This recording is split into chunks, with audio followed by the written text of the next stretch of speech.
ನಾಮಸ್ಮರಣೆ ಮಾಡುವುದರಿಂದ ಎಷ್ಟು ನಿಮ್ದು ಮನಸ್ಸು ಸೀಮಿತಕ್ಕೆ ಬರ್ತೈತಿ. ನಾ ಹೇಳ್ದಂಗೆ ಅದು ಮಾತು ಕೇಳ್ತೈತ್ರಿ.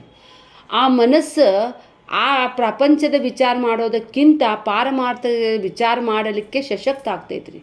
ನಾವು ಭಿನ್ನ ಭಿನ್ನ ಬೇರೆ ಬೇರೆ ವಿಚಾರ ಮಾಡುವುದರಿಂದ ಮನಸ್ಸಿನ ಶಕ್ತಿ ಕುಂಠಿತವಾಗುತ್ತದೆ. ನಾಮಸ್ಮರಣೆ ಮಾಡುವುದರಿಂದ ಮನಸ್ಸು ಏಕಾಗ್ರತೆ ಆಗ್ತೈತ್ರಿ. ಅದಕ್ಕಾಗಿಯೇ ನಮ್ಮ ಭಾರತ ದೇಶದಲ್ಲಿ ಆ ಒಂದು ಶಿವನ ಆರಾಧನೆ ಮಾಡ್ತೇವೆ ನೋಡ್ರಿ. ಆ ಶಿವನ ಆರಾಧನೆ ಮಾಡುವಾಗ ಅದರ ಪಿಂಡಿ ಮೇಲೆ ಒಂದು ನೀರಿಂದ ಇದನ್ನು ಇಟ್ಟಿರ್ತಾರೆ, ದಾರ ಇಟ್ಟಿರ್ತಾರೆ ರೀ. ಆ ದಾರದಲ್ಲಿ ಸ್ವಲ್ಪ ಏನ್ರಿ ಅದು ನೀರಿಂದ ಇದ್ರ ಮೇಲೆ ಒಂದು ಸ್ವಲ್ಪ ನೀರು ಇದನ್ನು ಬತ್ತಿ ಇಟ್ಟಿರ್ತಾರೆ ಅವರು, ಪೂರ ಸೋರ್ ಹೋಗಬಾರ್ದು ಅಂತೇಳಿ. ಕ್ರಮೇಣ ಪಟ್ ಟಪ್ ಟಪ್ ಹನಿ ಹನಿ ಬೀಳ್ತಿರ್ತೈತ್ರಿ. ಹಂಗೆ ಬೀಳೋದರಿಂದ ಅಲ್ಲಿ ಒಂದು ಶಕ್ತಿ ಜಾಗೃತ ಆಗ್ತೈತ್ರಿ. ಈಗ ನೀರು ಅದಲ್ಲ, ಜೋಗ್ ಫಾಲ್ಸ್ನಲ್ಲಿ ರಾಜಾ ರಾಣಿ ರೋರರ್ ರಾಕೆಟ್ ಅವು ಎಷ್ಟು ಫೀಟ್ ಮೇಲಿಂದ ಬಿದ್ದಿದ್ದ ಕಾರಣವಾಗಿ ಅಲ್ಲಿ ಕರೆಂಟ್ ಉತ್ಪನ್ನ ಆಗ್ತೈತ್ರಿ. ನೀರಿಗೆ ಒಂದು ಶಕ್ತಿ ಅದ ರೀ. ಆ ನೀರು ಅದಕ್ಕೆ ನೀವು ಎಷ್ಟೆಷ್ಟು ಎತ್ತರದ ಮೇಲಿಂದ ಬೀಳಿಸ್ತೀರಲ್ಲ ಅಷ್ಟಷ್ಟು ಅದರಲ್ಲಿ ಒಂದು ಶಕ್ತಿ ಜಾಗೃತ ಆಗ್ತೈತೆ ಅಂತೇಳಿನೇ ಆ ಶಿವನ ಮೇಲೆ ಇಟ್ಟು ನಮಗೆ ತೋರಿಸ್ಯಾರ್ರಿ ಅವ್ರು.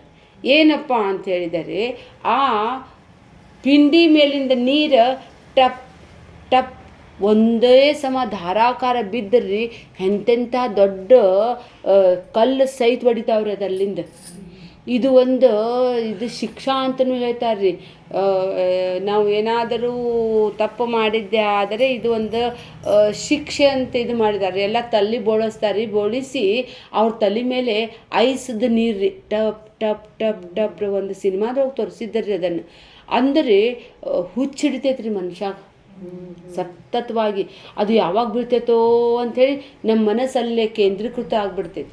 ಅದಕ್ಕಾಗಿ ಶಿವನ ಎದುರುಗಡೆ ಒಂದು ನಂದಿನೂ ಕೂಡಿಸಿರ್ತಾರಲ್ಲಿ. ಆ ನಂದಿನೂ ಸಹಿತ ಆ ಶಿವನ್ಗೆ ನೋಡ್ಕೊಂತ ಕುಂತು ಬಿಟ್ಟಿರ್ತೈತ್ರಿ. ಅದು ಏನಂದರೆ ಏಕಾಗ್ರತಾ ರೀ. ಜಗತ್ತಿಗೆ ಬೆನ್ನು ಮಾಡಿ ಶಿವನ ಮುಂದೆ ಅದು ಕಣ್ಣು ಬಿಟ್ಟು ನೋಡ್ಕೊಂತ ಕುಂತು ಬಿಟ್ಟೈತ್ರಿ. ಅಂದ್ರೆ ಅಲ್ಲೇ ನಾಮಸ್ಮರಣೆ ಅದು ಸಹಿತ ಮಾಡಾಕತ್ತೈತ್ರಿ. ಟಪ್ ಟಪ್ 1 2 3 4 5 ಅಂತೇಳಿ ಶಿವ ಯಾವಾಗ ಕಣ್ಣು ತೆಗಿತಾನನ್ನುವಂತಹ ಪ್ರತೀಕ್ಷಾದೊಳಗದ ರೀ. ಹೇಗೋ ಹಾಗೆ ನನ್ನ ಆತ್ಮ ಸಾಕ್ಷಾರ ಯಾವಾಗ ಆಗ್ತೈತೆ ಅನ್ನುವಂತಹ ಪ್ರತೀಕ್ಷೆಯಲ್ಲಿ ನೀವು ನಾಮಸ್ಮರಣೆ ಮಾಡ್ಕೊತಾನೆ ಹೋಗ್ಬೇಕ್ರಿ. ಒಂದು ಸಲ ಸತ್ಯ ತಿಳಿತು ಆಮೇಲೆ ನೀವು ಹ್ಯಾಂಗೆ ಬೇಕಾದಂಗೆ ಇರ್ಬೋದು ರೀ. ಯೋಗರತೋವಾ ಭೋಗರತೋವಾ ಸಂಗರತೋವಾ ಸಂಗವಿಹೀನ ಯಸ್ಯ ಬ್ರಹ್ಮಣಿ ರಮತೆ ಚಿತ್ತಂ ನಂದತಿ ನಂದತಿ ನಂದತ್ತೇವ. ಆನಂದವಾಗಿರ್ತೇವ್ರಿ. ರೂಲ್ಸ್ ಆ್ಯಂಡ್ ರೆಗ್ಯುಲೇಷನ್ ಎಲ್ಲ ಹೋಗ್ಬಿಡ್ತಾವ್ರಿ. ಬೇಕು ರಾಗದ್ವೇಷ ಹೋಗ್ಬಿಟ್ರೆ ಏನು ಮುಗಿತೈತ್ರಿ? ಆ ಮನಸ್ಸು ರಾಗದ್ವೇಷವನ್ನು ಕಳ್ಕೊತೈತ್ರಿ. ಆ ಮನಸ್ಸಿನ ಶಕ್ತಿ, ಅದರಲ್ಲಿ ಬರುವಂತಹ ಅನೇಕ ವಿಚಾರಗಳು, ಕಾಮ ಕ್ರೋಧ ಲೋಭ ಮೋಹ ಮದ ಮಾತ್ಸರ್ಯ, ಇವೆಲ್ಲ ಮನಸ್ಸಿನ ವಿಕಾರಗಳು ರೀ. ಈ ವಿಕಾರಗಳೆಲ್ಲ ಅವು ತನ್ನಷ್ಟಕ್ಕೆ ತಾವೇ ದೂರ ಆಗಿಬಿಡ್ತಾವ್ರಿ ನಾಮಸ್ಮರಣೆ ಮಾಡೋದರಿಂದ. ಯಾರ ಮೇಲೇನೂ ರಾಗನೂ ಇಲ್ಲ, ಯಾರ ಮೇಲೆ ದ್ವೇಷನೂ ಇಲ್ಲ. ನನ್ನಲ್ಲಿ ನಾನು ನನ್ನಂತೆ ಇರಲಿಕ್ಕೆ ಅದು ಒಂದು ಅನುಕೂಲ ಮಾಡಿಕೊಟ್ಟು ಬಿಡ್ತೈತಿ. ಅವಾಗ ಏನಾಗ್ತೈತಿ ಅಂಥೇಳಿನಿ ಮುಂದಿನ ಶ್ಲೋಕ ಭಾಳ ಚಂದ ಹೇಳ್ತಾರೆ ಅವರು. ಆಜ್ಯಧಾರೆಯ ಸ್ರೋತಸಾ ಸಮಂ ಸರಳ ಚಿಂತನಂ ವಿರಲ ತಪ್ಪರಂ. ಅಂದರೆ ಸತತಂ ಕೀರ್ತಯಂತೋ ಮಾಂ ಯೇ ಜನ ಪರ್ಯುಪಾಸತೆ. ಸತತಂ ಕೀರ್ತಯಂತಹ, ಸತತಂ ಅಂತ ಹೇಳ್ತಾರೆ. ಯಾವುದು ಸತತ ಮಾಡ್ತೇವಲ್ಲ ಅದು ನಮಗೆ ಅಭ್ಯಾಸ ಆಗಿಬಿಡ್ತೈತಿ. ಯಾವಾಗ ನಮಗೆ ಅಭ್ಯಾಸ ಆತಲ್ಲ ಅದು ನಮ್ಮ ಬ್ಲಡ್ದೊಳಗನ ಒಂದಾಗ್ಬಿಡ್ತೈತಿ ರೀ. ಆವಾಗ ನೀವು ಪ್ರಯತ್ನ ಮಾಡಬೇಕಾಗಿಲ್ಲ, ತನ್ನಷ್ಟಕ್ಕೆ ತಾನೇ ಆಗ್ತೈತಿ. ಆದರೆ ನಿರಂತರ ಮಾಡ್ಬೇಕ್ರಿ, ಸದಾ ಮಾಡ್ಬೇಕ್ರಿ. ಸದಾ ನಿರಂತರ ಹರಿಗುಣ ಗಾओ, ಪ್ರೇಮ ಭಕ್ತಿ ಸೇ ಭಜನ ಸುನಾओ. ಪ್ರೇಮ ಭಕ್ತಿ ನೀವು ಏನು ಸದಾ ನಿರಂತರ ಮಾಡ್ತಿರಲ್ಲ, ಪ್ರೇಮ ಇರಬೇಕು, ಅಲ್ಲೇ ಭಕ್ತಿ ಇರಬೇಕು. ಪ್ರೇಮ ಭಕ್ತಿ ಇದ್ದಿದ್ದೇ ಆದರೆ ಕೆಲಸ ಮಾಡಿದ್ದು ಬೇಸರ ಅನ್ನಂಗಿಲ್ಲ ರೀ. ಸಿಟ್ಲಿಂದ ರೊಟ್ಟಿ ಮಾಡಕ್ಕೆ ಹೋಗ್ರಿ ಅವು ಸೀಳಿ ಹೋಗ್ಬಿಡ್ತಾವೆ. ಅದ ಪ್ರೀತಿಲಿಂದ ಬಡೀರಿ, ಎಷ್ಟು ಸಮಾಧಾನದಿಂದ ಯಾವುದೇ ಕೆಲಸ ಇರಲಿ ರೀ, ಪ್ರೀತಿ ಮತ್ತು ಪ್ರೇಮ ಇರಬೇಕ್ರಿ.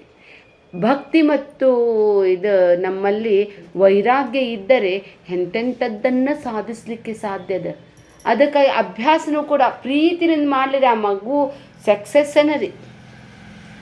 ನಾವು ಭಗವದ್ಗೀತಾ ಚಾಂಟಿಂಗ್ ಮಾಡೋದು ಪ್ರೀತಿನಿಂದ ಮಾಡಿದ್ರೆ ಏನೂ ಅನ್ಸಂಗಿಲ್ಲ ರೀ. ಅದ್ರೊಳಗೆ ರಸ ಬರ್ಲಿಕ್ಕೆ ಶುರು ಆಗ್ತೈತಿ, ಆನಂದದ ರಸ ಬರ್ತೈತಿ. ಆದರೆ ನಾವು ಕಾಟಾಚಾರಕ್ಕೆ ಬಂದ್ಕೊ ಯಾವಾಗ ಮುಗಿಸ್ತಾರಪ್ಪ ಅನ್ನಿಸ್ಲಿಕ್ಕೆ ಶುರು ಆಗ್ಬಿಡ್ತೈತಿ. ಯಾವುದಕ್ಕೂ ಸಹಿತ ಅದು ಪ್ರೀತಿ ಜೋಡಿಸ್ಕೊಂತ ಹೋಗ್ಬೇಕ್ರಿ. ಪ್ಯಾರದೋ ಪ್ಯಾರಲೋ, ನೀವು ಜಗತ್ತಿಗೆ ಏನು ಕೊಡ್ತೀರಲ್ಲ ಅದನ್ನು ನಮಗೆ ಸಿಗ್ತೈತಿ. ಅದಕ್ಕಾಗಿ ಸತತಂ ಕೀರ್ತಯಂತೋ ಮಾಮ್ ಅಂತೇಳಿದ್ರೆ ಸತತವಾಗಿ ನೀನು ನಾಮಸ್ಮರಣೆಯನ್ನು ಮಾಡು, ಆ ಭಾವದಲ್ಲಿ ನಿಲ್ಲು. ಕಾಟಾಚಾರಕ್ಕೆ ಮಾಡಬಾರ್ದ್ರಿ, ಪ್ರೀತಿಲಿಂದ ಮಾಡ್ಬೇಕ್ರಿ.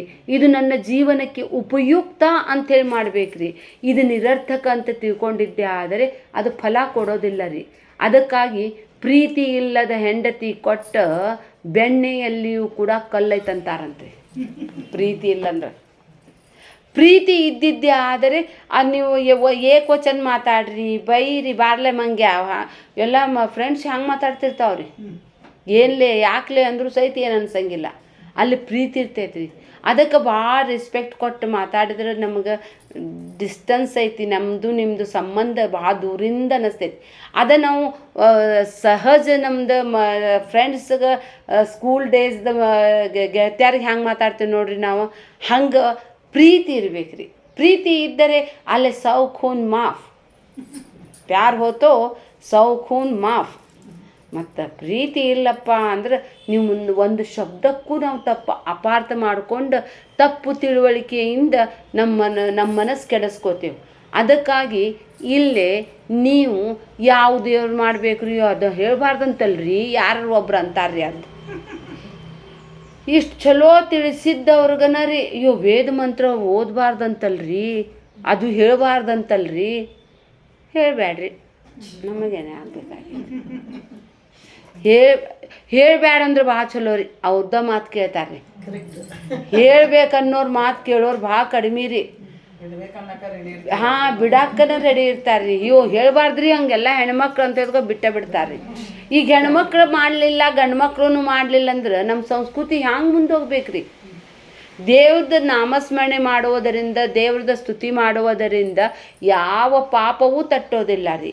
ಜ್ಞಾನಾಗ್ನಿ ದಗ್ಧ ಕರ್ಮಾಣಿ. ಅದಕ್ಕಾಗಿ ಇಲ್ಲಿ ಹೇಳ್ತಾ ಇದ್ದಾರೆ, ಸರಳ ಚಿಂತನೆ ಮಾಡಿರಿ. ವಿರಲತಃ ಅಂತ ಹೇಳಿದರೆ ಪ್ರತಿಕೂಲ ಇಲ್ಲ ರೀ, ಅದರ ಪ್ರತಿಕೂಲ ಮಾಡ್ಕೋಬಾರ್ದು. ಮುಂದೆ ಹೇಳ್ತಾ ಇದ್ದಾರೆ, ಭೇದ ಭಾವನಾ ಸೋಹಮಿತ್ಯಸೌ ಭಾವನಾಭಿದಾ ಪಾವನಿ ಮತ. ಭೇದ ಭಾವನಾತ್, ಭೇದ ಭಾವ, ದ್ವೈತ ಭಾವ, ನೀವು ಬೇರೆ ನಾವು ಬೇರೆ. ಎಲ್ಲಿ ಭೇದ ಅದ ನೋಡ್ರಿ ಅಲ್ಲಿ ದುಃಖ ಅದ ರೀ, ಎಲ್ಲೇ ಅಭೇದ ಅದ ರೀ ಅಲ್ಲಿ ಆನಂದ ಅದ ರೀ. ಉದರಮಂತರಂ ಕುರುತೆ ಅತ ತಸ್ಯ ಭಯಂ ಭವತಿ. ಬ್ರಹ್ಮಾನಂದವಲ್ಲಿ ತೈತ್ತರೀಯೋಪನಿಷತ್ತದ ಬ್ರಹ್ಮಾನಂದವಲ್ಲಿಯಲ್ಲಿ ವೇದವಾಣಿನ ಅದ ರೀ. ಅಭಯಂ ಭೇದ ಭಾವ ಮಾಡಿದರೆ ಉದರಮಂತರಂ ಕುರುತೆ, ಸ್ವಲ್ಪ ರೀ ಕೂದಲೆಳೆಯಷ್ಟು ಸಹಿತ ಭೇದ ಮಾಡಿದರೆ ಅಲ್ಲಿ ಭಯ ಅದ ಅಂತ ಹೇಳ್ತಾರೆ. ನಮ್ಮ ಮನ್ಯಾಗಿನ ಮಂದಿ ಅಷ್ಟೇ ಇದ್ರೆ ನಾವು ಲಾಕ್ನು ಹಾಕಂಗಿಲ್ಲ, ಏನು ಹಾಕಂಗಿಲ್ಲ. ಯಾಕಂದ್ರೆ ನಾವೆಲ್ಲರೂ ಒಂದು. ಅದೇ ನಾವು ಯಾರೋ ಊರ್ಲಿಂದ ಬಂದಾರ, ಅವ್ರು ಒಂದು 4 ದಿನ ಇಲ್ಲಿ ದವಾಖಾನಿಗೆ ತೋರ್ಸಾಕೆ ಬಂದಾರಂತೆ, ನಮ್ಮ ಮನ್ಯಾಗ ಇದ್ದಾರಂತ ಹೇಳಿದ್ರು ಸಹಿತ ಅವ್ರ ಮೇಲೆ ನಮಗೆ ಭರೋಸೆ ಅನ್ಸಂಗಿಲ್ಲ ರೀ. ಅವಾಗ ನಾವೇನು ಮಾಡ್ತೀವಿ, ಎಲ್ಲದಕ್ಕೂ ಲಾಕ್ ಮಾಡಿಡ್ರಿ. ಅದಕ್ಕೆ ಬೇಜಾರು ಸಿಗಲಿಲ್ಲ ಅಂದ್ರೆ ಅವ್ರು ಬಂದಿದ್ರು ನೋಡಿ ಹಂಗಾತು ಅಂತ ಆಮೇಲೆ ಸಿಗ್ತಾವ್ರಿ. ಅವು ಎಲ್ಲ ತಾವ ಇಟ್ಟಿರ್ತಾರೆ, ಆದ್ರೆ ಬಂದವ್ರ ಮೇಲೆ ಹೋಗ್ಬಿಡ್ತೈತಿ. ಭಯಕ್ಕೆ ಕಾರಣ ರೀ. ಭಯದ ಕಾರಣದಿಂದಲೇ ಬಾಗ್ಲ ಆದ್ವು ರೀ. ಭಯದ ಕಾರಣದಿಂದ ಮೊದಲ ಕಳ್ಳನ ಭಯಲಿಂದ ಬಾಗ್ಲ ಆದ್ವು ರೀ. ಮನ್ಯಾಗಿನ ಮಂದಿ ಹೆದರಿ ಇದದ ಟ್ರೇಜ್ರಿ ಬಂದ್ವು ರೀ. ಅತಿ ನಿಯರೆಸ್ಟ್ ಇದ್ದವ್ರಿಗೂ ಹೆದರಿ ಆಮೇಲೆ ಅದ್ರೊಳಗೆ ಲಾಕರ್ನೂ ಬಂದ್ವು ರೀ. ಭೇದ ಬುದ್ಧಿ, ಭೇದ ಎಲ್ಲಿದೆ ಅಲ್ಲೆಂದೂ ಶಾಂತಿ ಇರ್ಲಿಕ್ಕೆ ಸಾಧ್ಯ ಇಲ್ಲ ರೀ. ಅದಕ್ಕಾಗಿ ಇಲ್ಲಿ ಹೇಳ್ತಾರೆ, ದ್ವೈತ ಭಾವವನ್ನು ತ್ಯಾಗ ಮಾಡಿ ಸಹ ಸೋಹಮಿತ್ತಸವದಲ್ರಿ, ಸಹ ಅಹಂ ಇತಿ ಅಸೌ ಬಿಡಿಸಿದರೆ, ಅದು ಪದಚ್ಛೇದ ಮಾಡಿದರೆ ಭೇದ ಭಾವನಾ ಸೋಹಮಿತ್ಯಸೌ ಅಂತೇವಲ್ಲ, ಸೋ ಇದ್ದಿದ್ದು ಸಹ, ಅಲ್ಲೇ ಎಸ್ ಅಂತ ಅಕ್ಷರ ಇದು ಒಂದಿದೆ ನೋಡ್ರಿ, ಅದು ರೀ, ಇದ್ರೊಳಗಿಂದ ಅಹಂ ರೀ, ಇದು ಮೀ ಅದಲ್ರಿ, ಇದು ಇತಿ ರೀ, ಅಸೌ ಅಂತ ಹೇಳಿದರೆ ಆ ನಿಶ್ಶಬ್ದ ಸ್ಥಿತಿಯೇ ನಾನು, ಶಾಂತ ಸ್ಥಿತಿಯೇ ನಾನು, ಅದೇ ನಾನಾಗಿದ್ದೇನೆ. ಭೇದ ಭಾವನಾತ್ ಸೋಹಮಿತ್ಯಸೌ ಅಂತ ಹೇಳಿದರೆ ನೀವು ನಾಮಸ್ಮರಣೆ ಮಾಡಿ ಮಾಡಿ ಮಾಡಿ ಅದು ನೀವು ನಿಲ್ಲಿಸ್ತಿರಲ್ಲ, ಇನ್ನೂ ಒಂದು ಅದು ಶಿವನ ತಲೆ ಮೇಲೆ ಇರುವಂತಹ ನೀರು ಟಪ್ ಇನ್ನೂ ಬಿದ್ದಿಲ್ಲರಿ, ಇನ್ನೊಂದು ಟಪ್ ಅದು ಬೀಳ್ತಿರ್ತೈತಲ್ರಿ, ಆ ಒಂದು ನಿಶ್ಶಬ್ದ ಅದು ಒಂದು ಬಿದ್ದೈತಿ, ಇನ್ನೊಂದು ಬಿದ್ದಿಲ್ಲ, ಆ ಎರಡರ ಮಧ್ಯೆ ಇರುವಂತಹ ಒಂದು ನಿಶ್ಶಬ್ದ ಸ್ಥಿತಿಯಲ್ಲ, ಅದೇ ನೀನಾಗಿದ್ದೀಯ. ಖರೇನ ರೀ, ನೀವು ಶಿವನ ಮುಂದೆ ಹೋದ್ರೆ ಧ್ಯಾನ ಭಾಳ ಪ್ರೀತಿ ರೀ ಶಿವನಿಗೆ. ಅವನು ಯಾವಾಗಲೂ ಧ್ಯಾನಸ್ಥನಿರ್ತಾನೆ ರೀ. ಆ ಧ್ಯಾನ ಸ್ಥಿತಿಯಲ್ಲಿ ಇದ್ದಾಗನ ಅವ್ನು ನೀರು ಹಾಕ್ತಿರ್ತಾರೆ ಎಲ್ಲರೂ. ಎದಕ್ಕಂತ ಹೇಳಿದರೆ ಧಾರಾಕಾರವಾಗಿ ಹಾಕೋದು ಅಖಂಡ ನಾಮಸ್ಮರಣೆ. ಅದು ಟಪ ಟಪ ಒಂದೊಂದು ಹಾಕ್ತೇವೆ ನೋಡ್ರಿ, ಅದು ನಾವು ಶರೀರ ನಿರೀಕ್ಷಣ ಧ್ಯಾನ, ಪ್ರಾಣ ನಿರೀಕ್ಷಣ ಧ್ಯಾನ, ಗಂಧ ನಿರೀಕ್ಷಣ ಧ್ಯಾನ. ಧ್ಯಾನದೊಳಗೆ ಎಷ್ಟು ಪ್ರಕಾರ ಅದಾವ್ರಿ. ಬರೀ 7 ಡೇಸ್ದೊಳಗೆ ಆಗಕ್ಕೆ ಸಾಧ್ಯ ಇಲ್ಲ ರೀ. ಅದಕ್ಕಾಗಿ ನಾವು ಶರೀರ ನಿರೀಕ್ಷಣ ಧ್ಯಾನ ರೀ. ನಾಮಸ್ಮರಣೆ ಮಾಡೋದನ್ನು ಬಿಟ್ಟು ಸಹಿತ ನಾವು ನಮ್ಮ ಸುಖಾಸನದಲ್ಲಿ ಕುಳಿತುಕೊಂಡು ಸುದೀರ್ಘವಾದ ಉಸಿರನ್ನು ತಗೋಬೇಕು. ಸುದೀರ್ಘವಾದ ಉಸಿರನ್ನು ಬಿಡೋದು, ನಿಮ್ಮ ಮನಸ್ಸನ್ನು ಆ ಉಸಿರಿಗೆ ಅಟ್ಯಾಚ್ ಮಾಡಿಬಿಡ್ಬೇಕ್ರಿ. ಅದನ್ನು ನಿರೀಕ್ಷಣೆ ಮಾಡಬೇಕು. ಆ ಉಸಿರಿಗೆ ಆ ಮನಸ್ಸು ಸಾಕ್ಷಿ ಆಗ್ಬೇಕ್ರಿ. ಯಾವ ವಿಚಾರನ ಬರಂಗಿಲ್ಲ ರೀ.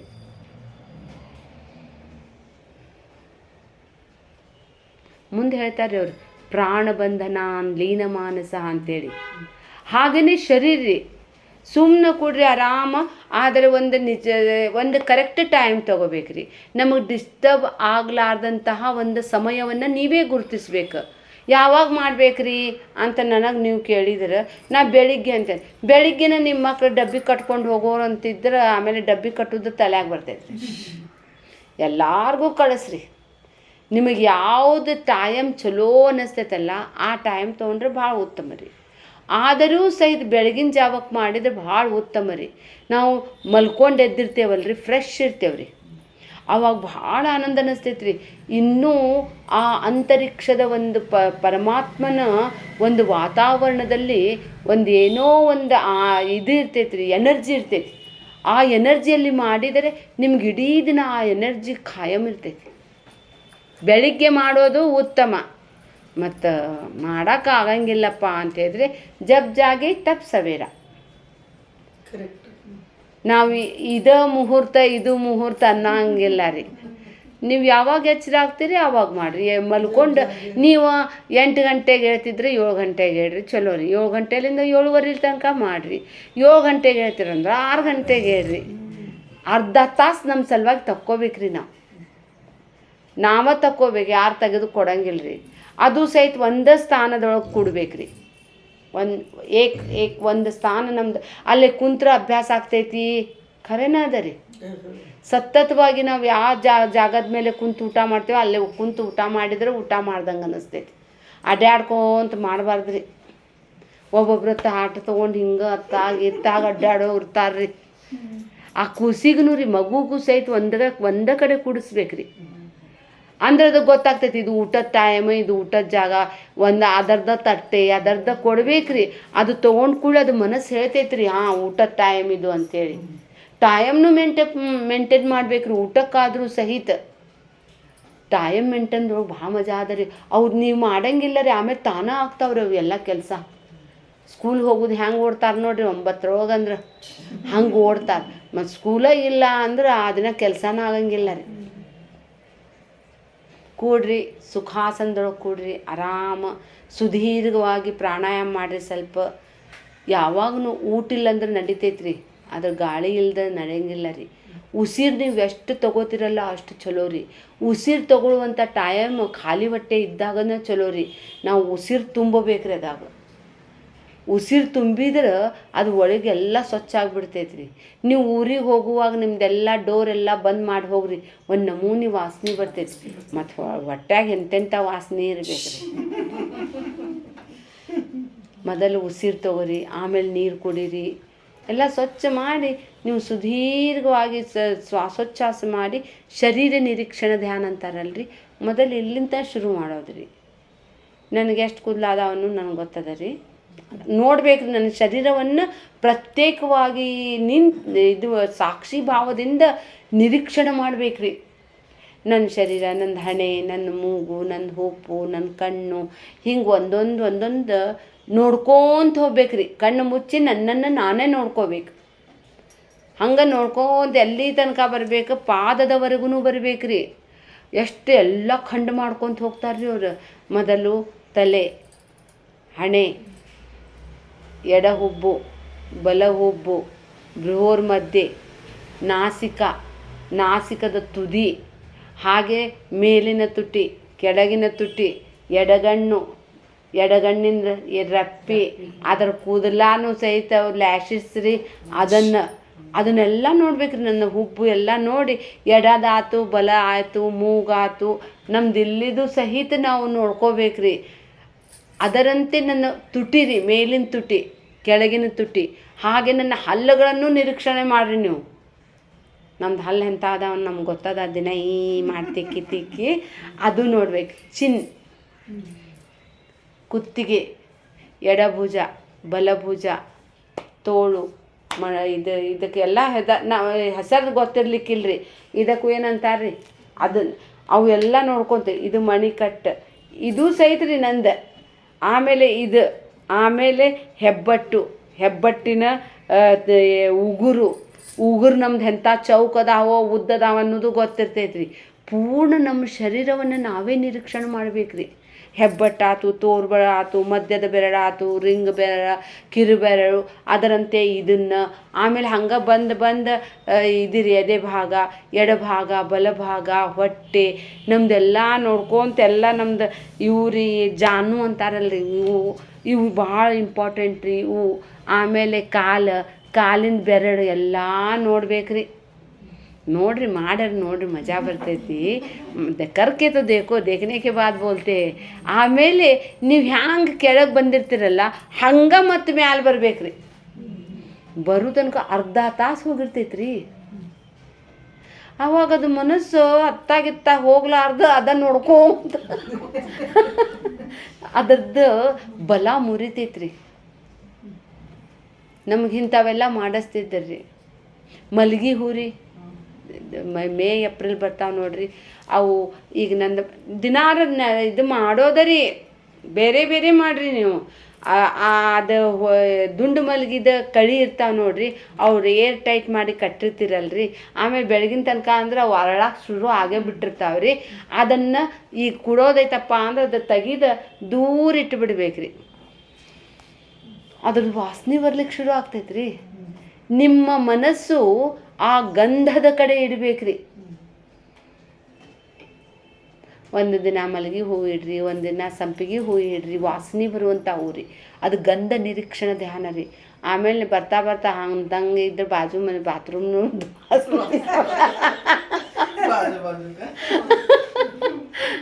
ಬರ್ತದ್ರಿ ಸುಮ್ಮನೆ ಗಂಧ. ಇದು ಒಂದು ನಿರೀಕ್ಷಣ ರೀ. ಮತ್ತೊಂದು ಹೇಳ್ತಾರೆ ಶಬ್ದ ನಿರೀಕ್ಷಣ ಧ್ಯಾನ ಅಂತಾರ್ರಿ. ಮೊದಲು ನೀವು ಕೂಡ ಕಲಿಬೇಕ್ರಿ. ಅವಾಗ ಅದು ಮನಸ್ಸು ಭಾಳ ಸೂಕ್ಷ್ಮ ಹಾಕ್ಕೊಂತ ಹೋಗ್ತೈತಿ. ನೀವು ಈಗ ಇಲ್ಲಿ ಒಂದು ನೀರಿಂದ ಟಪ್ ಬೀಳಾಕತ್ತೈತ್ರಿ. ಎಲ್ಲೋ ಹಿಂದೆ ಈಗ ಮಳೆ ಬಂದೈತಿ. ಮಳೆ ಬಂದ ಮೇಲೇನು ಅದು ನೀರು ಬೀಳೋದಿರ್ತೈತ್ರಿ. ದೂರ ನಮಗೆ ಇಲ್ಲಿ ಧ್ಯಾನ ಕುಡಿಸಿ ಅಲ್ಲಿ ಗಣಪತಿ ಗುಡಿಯಾಗ ಗಂಟೆ ಬಾರ್ಸಕ್ಕೆ ಹಚ್ತಿದ್ದರ್ರಿ. ಅಂದರೆ ಶಬ್ದ ನಿರೀಕ್ಷಣ ಧ್ಯಾನ. ಯಾವ್ಯಾವ ಶಬ್ದ ಬರ್ತಾವಲ್ರಿ ಆ ಶಬ್ದಕ್ಕೆಲ್ಲ ನಾನು ಸಾಕ್ಷಿ. ಚೀಪಿ ಪಕ್ಷಿದರ್ದು ಆವಾಜ್ ಬರ್ತೈತ್ರಿ. ಋಷಿಕೇಶಕ್ಕೆ ಹೋದ್ರೆ ಗಂಗಾ ನದಿ ಹರಿಯೋದು ಬರ್ತೈತ್ರಿ. ಎಷ್ಟೊಂದು ಮಂದಿ ಆ ಗಂಗಾ ನದಿ ಕಡೆ ರೀ ರಾತ್ರಿ 12 ಗಂಟೆಗೆ ಹೋಗಿ ಅದನ್ನು ಕ್ಯಾಸೆಟ್ ಹಚ್ಚಿ ಬಂದುಬಿಡಿ. ಅವಾಗ ಕ್ಯಾಸೆಟ್ ಇರ್ತಿದ್ವಲ್ರಿ, ಕ್ಯಾಸೆಟ್ ಹಚ್ಚಿ ಬಂದುಬಿಡ್ತಿದ್ರಿ. ಅದು ಸುಯ್ ಅಂತ ದೊಡ್ಡ ಆವಾಜ್ ಬರ್ತೈತ್ರಿ. ಅದನ್ನು ತಮ್ಮ ಮನೆಗೆ ತಂದು ಅದನ್ನು ಹಚ್ಚಿ ಧ್ಯಾನ ಮಾಡ್ತಿದ್ರು. ಆದತ್ ಹೋತಾ ಹೈ. ಈಗೇನು ರೀ ನಮ್ಮದು ಮೊಬೈಲ್ನಾಗಿಂದ ರೆಕಾರ್ಡಿಂಗ್ ಮಾಡ್ಕೊಂಬಂದು ಆ ಶಬ್ದದ ಮೇಲೆ ನಿರೀಕ್ಷಣೆ ರೀ. ಈಗ ನಮ್ಮ ಮನೆ ಕಡೆನೂ ಎಷ್ಟು ಆವಾಜ್ ಬರ್ತೈತಿ ರೀ, ಮಳೆ ಬಂದ್ರೆ ಸೇಮ್ ಸೊಯ್ ಹೋಗೋದು ಶಬ್ದ ಬರ್ತೈತಿ. ಹಂಗೆ ಶಬ್ದ ನಿರೀಕ್ಷಣೆ ಧ್ಯಾನ ರೀ. ಆ ಮನಸ್ಸಿಗೆ ನೀವು ಎಷ್ಟು ಟ್ರೈನಿಂಗ್ ಕೊಡ್ತಿರಲ್ಲ ಅಷ್ಟು ಶಾಣೆ ಆಗ್ತೈತ್ರಿ. ಆಮೇಲೆ ನಮೇ ದ್ವೇಷ ರಾಗೌ ನಮೇ ಲೋಭ ಮೋಹೌ ಮದೋ ನೈವ ಮೇ ನೈವ ಮಾತ್ಸಲ್ಯ ಭಾವ. ಯಾವುದು ಆವಾಗ ನಿಮಗಿದು ನಿರ್ವಾಣ ಅಷ್ಟಕಮ್ಮ ಅರ್ಥ ಆಗ್ಲಿಕ್ಕೆ ಶುರು ಆಗ್ತೈತಿ. ನಾವು ಬರೀ ಗಿಳಿಪಾಠ ರೀ, ಖರೆ ಅಂದ್ರೆ ನಮ್ದು ಎನರ್ಜಿ ಭಾಳ ಇಂಪಾರ್ಟೆಂಟ್ ಅದ ರೀ. ಆ ಎನರ್ಜಿ ಉಳಿಸ್ಕೋಬೇಕು. ಆದಷ್ಟು ಹಿಂದೆ ಸರ್ಕೊಂತ ಹೋಗ್ಬೇಕ್ರಿ. ಈಗ ನಾವು ಬಿಡೋ ಹಿಂದೆ ಹೋಗ್ಬೇಕ್ರಿ. ಆದಷ್ಟು ಏಕಾಂತೆ ಸುಖ ಮಾಸ್ಯತಾಮ್ ಅಂದಾರ್ರಿ ಅವ್ರು. ಪರತರೆ ಚೇತಸ್ ಸಮಾಧೀಯತಾಮ್, ಸಮಾಧಿಗೆ ಹೋಗ್ಬೇಕ್ರಿ. ಇವತ್ತು ನಾನು 3 ಸಾವಿರ ಮಠಕ್ಕೆ ಹೋಗಿದ್ದೆ ರೀ. ಅಲ್ಲೇ ಬರ್ದಿದ್ದಿತ್ತು, ಇದು 12ನೇ ಶತಮಾನದ ಮಠ ಅಂತ್ರಿ. ಹುಚ್ಚೇಶ್ವರ ಅಲ್ರಿ ಅವ್ರದ್ದು ಹೆಸರು, ಹುಚ್ಚೇಶ್ವರ ರೀ, ಹುಚ್ಚೇಶ್ವರ ರೀ.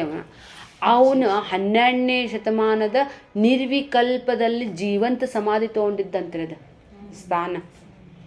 ಹಂಗೆ ಜೀವಂತಿದ್ದಾಗನ ನಾವು ನಿರ್ವಿಕಲ್ಪ ಸಮಾಧಿಗೆ ಹೋಗುವಂತಹ ಒಂದು ಪ್ರಕ್ರಿಯೆ ರೀ ಇವೆಲ್ಲ. ಭಾಳ ಮಾಡಬಾರ್ದ್ರಿ. ಮತ್ತು ಅದ ಒಂದು ಚಟ ಹತ್ಕೊಂಡು ಕೊಡಬಾರ್ದ್ರಿ. ಅಡ್ಗೆ ಮಾಡವ ಅಂದ್ರು ಸಹ ನಿರ್ವಿಕಲ್ಪದೊಳಗೆ ಕುಂತ್ಬಿಟ್ರೆ